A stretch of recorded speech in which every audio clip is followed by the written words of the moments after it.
Okay, so this is like my fifth attempt at trying to make a video where I don't sound awkward. So I'm just gonna call it out before I even do it. It's gonna be weird. This is gonna be strange, but let's do this.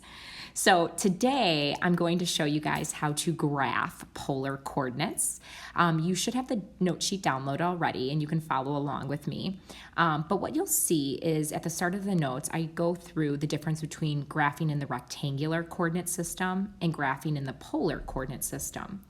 This has a real nice connection to vectors because when you think about vectors and you look at the polar coordinate system, you'll see that looking at what we're going to be doing is dependent upon an R value, which is like the magnitude of the vector, and some direction angle theta. Now, for the first question, you're asked to plot 4 different points. And if you look, you're going to see a grid that looks very different. But actually, it connects to this unit circle very well. I'm going to use my highlighter, and I'm going to highlight the axes of this polar grid. Now, each of these increments are actually going up by 15 degrees. So it's a more detailed unit circle if you think about it. This would be 30 degrees. This would be 45 degrees. Notice the main 3 angles in the middle are going to be those same angles that we commonly would see in the unit circle. And this is true of all the quadrants. So if you go to this quadrant over here, you're going to see that this would still be 120 degrees, this would still be 135 degrees, and this would still be the 150 degree angle.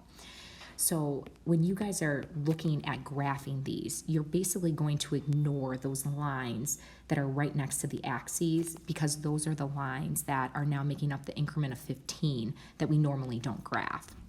Now, from here, you can also think about this in terms of radians. If this is normally pi over 6, this would be 15 degrees would be half of that. So that would be pi over 12. So really, every increment here goes up by 15 degrees, or pi over 12 radians. Now, if I ask you to graph 4 pi over 3, so I'll do this in red, you would go to the angle 4 pi over 3, which normally is right in 3rd quadrant next to that y-axis, but now you're going to go 2 spaces over. This is your angle. And the R value is the distance out you travel towards that angle. So this point would graph at right here, this spot right here, and I'm going to call that point A.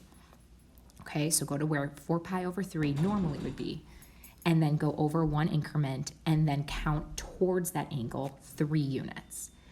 Now, if I do the same thing with the next point for point B, notice that the angle's 0 degrees, but we have a negative R value.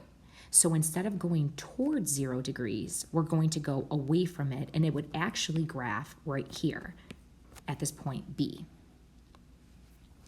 Now, the next point, point C, you're going to go where 5 pi over 6 normally would be, but remember we're going to go up an extra increment, and then we're going to go towards that angle to get that point right there, which would be point C.